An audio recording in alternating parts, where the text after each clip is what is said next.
నమస్తే, welcome to Varalakshmi పొదరిల్లు. అందరు ఆరోగ్యంగా ఆనందంగా జీవించాలని మనస్ఫూర్తిగా కోరుకుంటున్నాను. కొత్తగా ఎవరైతే నా ఛానల్ చూస్తారో తప్పకుండా లైక్ చేయండి, షేర్ చేయండి, సబ్స్క్రైబ్ చేయండి. పక్కనున్న బెల్ ఐకాన్ నొక్కితే నేను పెట్టే ప్రతి వీడియో నోటిఫికేషన్ రూపంలో వస్తుంది. తప్పకుండా లైక్స్ ఇవ్వండి, అలాగే వేరే వాళ్ళకి నా ఛానల్ ఫార్వర్డ్ చేయండి. అందరూ చూస్తున్నారు, లైక్స్ ఇవ్వండి. మీరు ఎంతమంది చూస్తున్నారనేది లైక్సే కదండి నాకు తెలిసేది. తప్పకుండా లైక్స్ చేయండి. ఈరోజు పొన్నగంటితోని మనము మొన్న పప్పు చేసుకున్నాం కదా, ఇప్పుడు కారపొడి చేసుకుంటున్నాం. అవునండి, ఈ కారపొడి ఇడ్లీకి, దోశకి, ఉప్మాకి, అలాగే మొదటి స్పూను మనము మొదటి ముద్ద ఒక స్పూన్ కారపొడి వేసుకొని అన్నంలో ఫస్ట్ ముద్ద తిన్నామనుకో కళ్ళకి చాలా మంచిది. అసలు సైట్ ఉండదు. చాలా ప్రయోజనాలు ఉన్నాయండి పొన్నగంటితోని. పొన్నగంటి కారపొడి ఏ విధంగా చేసుకోవాలన్నా వాటికి కావాల్సిన పదార్థాలేమో మనం ఇప్పుడు వీడియోలో చూసేద్దామా రండి. హాయ్ ఫ్రెండ్స్, ఇది చూడండి పొన్నగంటి.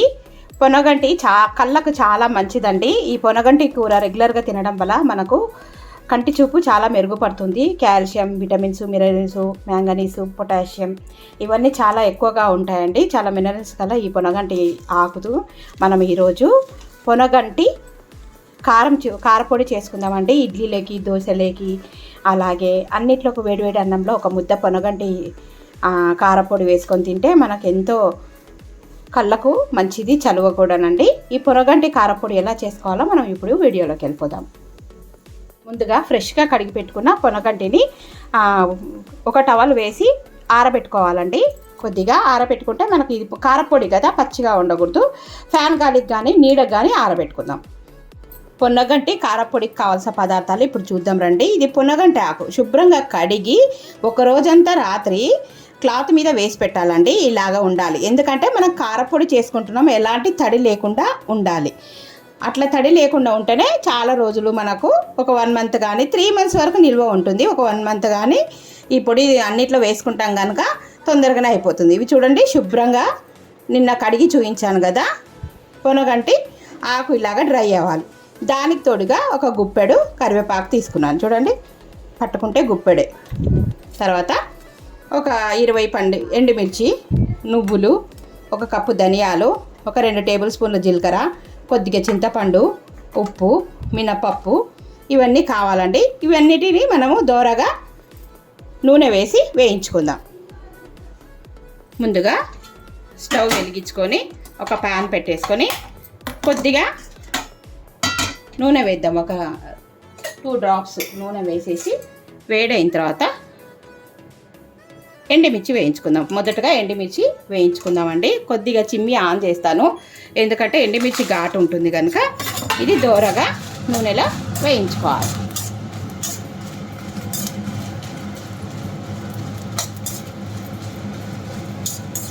మీలో ఎంతమందికి ఈ కారపొడి తెలుసో? పొన్నగంటి కారపొడి చాలామంది పప్పు చేస్తుంటారు, అలాగే కూర చేస్తుంటారు, పెసరపప్పు వేసి పొడి కూర చేస్తుంటారు, ఇలా చేసుకుంటారు కదండి. మీలో ఎంతమందికి పొన్నగంటి పొడి తెలుసో నా కామెంట్ సెక్షన్లో తప్పకుండా తెలియజేయండి. తప్పకుండా లైక్స్ ఇవ్వండి. ఈ మధ్య అన్ని వ్యూస్ పడిపోతున్నాయి. నా వీడియోస్ చాలామంది చూసి చాలా లైక్స్ చేశారు. నేను చాలా సంతోషించాను. ఇవి చూడండి, మాడకుండా దోరగా వేయించుకుందాం. కమ్మటి వాసన, ఎండుమిర్చి ఘాటు వస్తుంది అనుకున్నా కానీ మంచి వాసన కూడా వస్తున్నాయి. ఇవన్నీ ఒక్కొక్కటి తర్వాత వేయించుకునేటువంటి బౌల్లో వేసేసుకుందాం. ఇలాగా తీసేసుకుందామండి. మళ్ళీ తర్వాత సిమ్లో పెట్టుకొని ఇప్పుడు మళ్ళీ కొద్దిగా ఆయిల్ వేసి మినపప్పు వేస్తాం. మినపప్పు కూడా బాగా వేయించుకుంటే కమ్మటి వాసన వస్తాయండి. చూడండి ఎంత మంచిగా దోరగా వేగాలి. ఒక కప్పు మినపప్పు, కొద్దిగా మెంతులు వేసుకుందాం. చూడండి, కొద్దిగా మెంతులు వేసి దోరగా వేయించుకుందాం. వేయించుకున్న తర్వాత మినపప్పు కొద్దిగా వేగింది కదా, దీంట్లోనే ధనియాలు వేసుకుందాం. మినపప్పు, ధనియాలు ఇవన్నీ వేయగాలండి. చాలా కమ్మగా ముద్దకి ఎంతో టేస్టీగా చాలా బాగుంటుంది ఈ కారపొడి. చూడండి, ధనియాలు, మినపప్పు దోరగా వేగాలి. ఇవి వేగినాయి కదా, కమ్మటి వాసన వస్తుంది. ఇప్పుడు జీలకర్ర వేసుకుందాం. ఒక్కొక్కటి మనం వేయించుకుంటూ కమ్మటి వాసన వచ్చేదాకా వేయించుకోవాలి. చూడండి ఎంత మంచిగా వేగుతున్నాయో. జీలకర్ర, ధనియాలు, మినపప్పు ఇవన్నీ దోరగా వేగుతున్నాయి. ఇప్పుడు నువ్వులు వేసుకుందాం. చూడండి నువ్వులు వేసుకుందాం. నువ్వులు కూడా చిట్టపటమని మంచి వాసన వచ్చే వరకు వేయించుకుందాం. వర్షం పడింది. ఇవన్నీ ఇలాగా దోరగా వేయించుకుందామండి. చాలా బాగుంటుంది ఈ కారపొడి.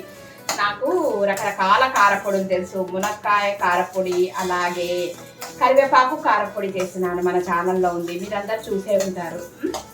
మళ్ళీ తర్వాత కాకరకాయ కారపొడి, మునగాకు కారపొడి, ఇవన్నీ కారపొడులు. మీకు ఏమైనా వెరైటీస్ కావాలంటే నాకు కామెంట్ బాక్స్లో తెలియజేయండి. తప్పకుండా చేయడానికి ప్రయత్నిస్తాను. ఓకేనా? చూడండి ఎంత మంచి వాసన, కమ్మటి వాసన వస్తున్నాయి. నువ్వులు కూడా చక్కగా వేగినాయి. ఇవన్నీ దోరగా వేయించుకొని స్టవ్ ఆఫ్ చేసుకున్నామండి.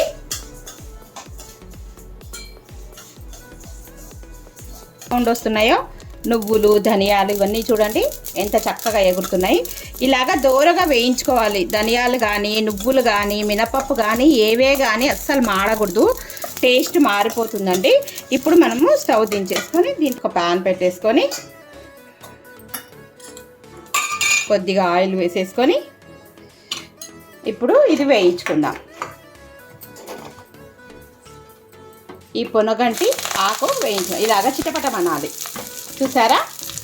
ఇలా ఎందుకు వాడ్చాను అని అంటే, ఇదంతా పొనగంటి మొత్తము తడి లేకుండా ఉంటే మనకు కరివేపాకులాగా వేగిపోవాలి.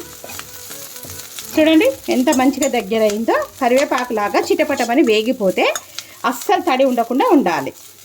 ఇప్పుడు కొంచెం వేగిపోయింది కదా, ఇప్పుడు కరివేపాకు వేసుకుందాం.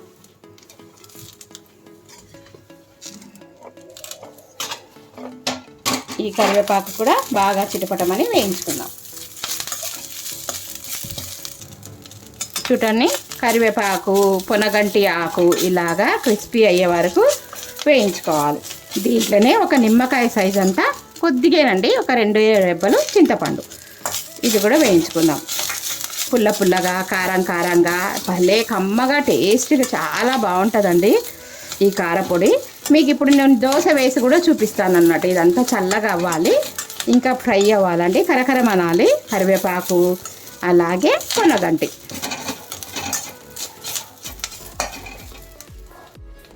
చూడండి ఇలాగా బాగా వేయించుకోవాలి.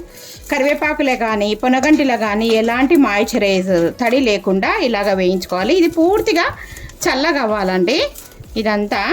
చూడండి ఎంత బాగా కరివేపాకు వేగిపోయినాయి. ఇక చూడండి కరివేపాకు ఇలా అంటే నుసి అవుతున్నాయి. ఇలాగా అవ్వాలి. కరివేపాకు ఇలా అంటే నుసి అయిపోతున్నాయి. అంత క్రిస్పీగా అయ్యేంత వరకు కూడా వేయించుకోవాలి.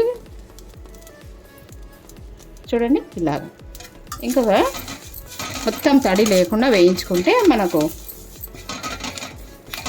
ఇదంతా చల్లగా అయ్యే వరకు ఇది క్రిస్పీగా అవుతుంది. ఇప్పుడు స్టవ్ ఆఫ్ చేసుకుందాం.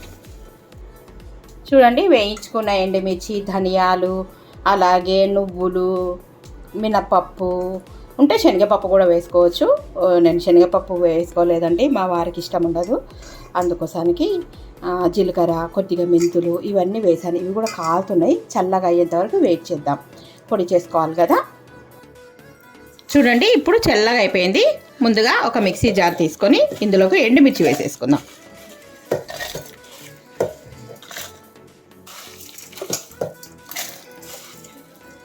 ఎండుమిర్చి వేసుకొని ఉప్పు వేసి, ముందు తగినంత ఉప్పు వేసి మెత్తగా మిక్సీ పట్టుకొని వద్దామండి. ఇప్పుడు చూడండి మెత్తగా అయినాయి కదా. ఇప్పుడు వేయించుకున్న ధనియాలు, నువ్వులు, అలాగే మినపప్పు ఇవన్నీ వేసి ఇవి కూడా మెత్తగా పొడి చేసుకొని వద్దాం. తర్వాత మనము పొనగంటి, కరివేపాకు వేయించింది కదా అవి చేసుకుందాం. ఇవన్నీ పొడి చేసుకొని వద్దాం. ఇప్పుడు పొడి అయిందేమో చూద్దాం. వావ్ చూడండి. ఇప్పుడు మనము వేయించుకున్న చల్లగా అయిపోయింది కదా, ఇదంతా వేసేసుకున్నాం. పొనగంటి ప్లస్ కరివేపాకు, చింతపండు. ఇది పొడి అయిన తర్వాత, మెత్తగా పొడి అయిన తర్వాత ఏం చేయాలంటే, కొద్దిగా ఒక 1 అవర్ పాటు వెంటనే జార్లో వేయకుండా ఆరబెట్టుకోవాలి. వేడిగా ఉన్నప్పుడు వేస్తే ఏంటంటే కొద్దిగా ముక్క వాసన అలాగ ఉంటుంది. అందుకోసానికి ఇప్పుడు మెత్తగా పొడి చేసుకొద్దాం. ఇప్పుడు మిక్సీ పట్టేసాను కదండి. చూడండి పొడి ఎంత బాగా అయింది. ఇది మొత్తం చల్లారాలి. ఒక బౌల్లో వేసుకొని చల్లార్చుకున్నాక మనం పొద్దున కానీ లేదంటే ఒక 1 అవర్ అయిన తర్వాత బాటిల్లో గ్లాస్ జార్ బాటిల్లో వేసి పెట్టుకుంటే ఎంతో టేస్టీ కమ్మని. చూడండి ఎంత బాగుందో కదా పొడి. ఇది మీకు ఇప్పుడు నేను దోశ మీద వేసి చూపిస్తాను చూడండి. టేస్టీ ఎంతో రుచికరమైన, కళ్ళకు ఆరోగ్యానికి చాలా మంచిదండి. ఇది చూడండి ఎంత బాగుందో. పొనగంటి కారప్పొడి. వీడియో నచ్చినట్టయితే తప్పకుండా లైక్ చేయండి, షేర్ చేయండి, కామెంట్ పెట్టండి, సబ్స్క్రైబ్ చేసుకోండి. చూడండి దోశ వేసి మనం దోశ మీద పొడి వేసుకొని తినొచ్చు. ఎంత బాగుంటుందో. ఈ దోశ మీద ఉల్లిపాయ వేసి రుద్దేసి దోశ పోస్తానండి. పెన్నం ఇప్పుడే పెట్టాను, వేడవుతుంది.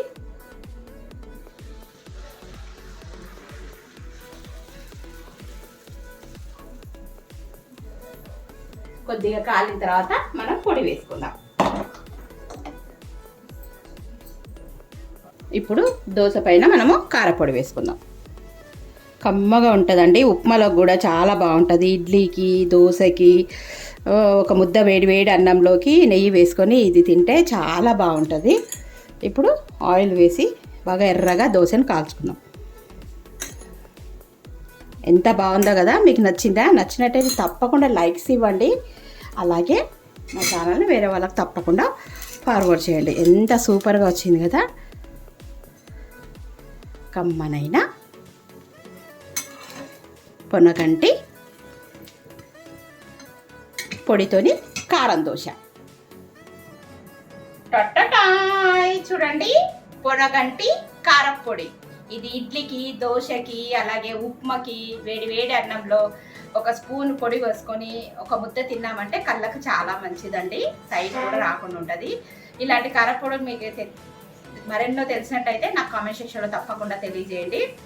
చూస్తుంటేనే టెంప్ట్ అవుతున్న తినాలనిపిస్తుంది. మంచి వాసన వస్తుందండి. ఇప్పుడు నేను దోశ మీద వేసాను కదా. వీడియో నచ్చినట్టయితే తప్పకుండా లైక్ చేయండి, షేర్ చేయండి, కామెంట్ పెట్టండి, సబ్స్క్రైబ్ చేసేయండి. Thank you for watching. Thank you for your time. మరో మంచి వీడియోతో మీ ముందు ఉంటాను. ఆగండి. మనం ఇంతకుముందు దోశ వేసుకున్నాం కదా, టేస్ట్ చేద్దాం దోశను. ఓకే, ఇక చూడండి కారపొడి దోశ, మునగాకు పొడితోని దోశ. టేస్ట్ చేద్దాం ఎలా ఉందో. వావ్, ఎంత అద్భుతంగా ఉందో. చూడండి ప్లేట్లో కారపొడి పెట్టుకొని చాలా బాగుందండి.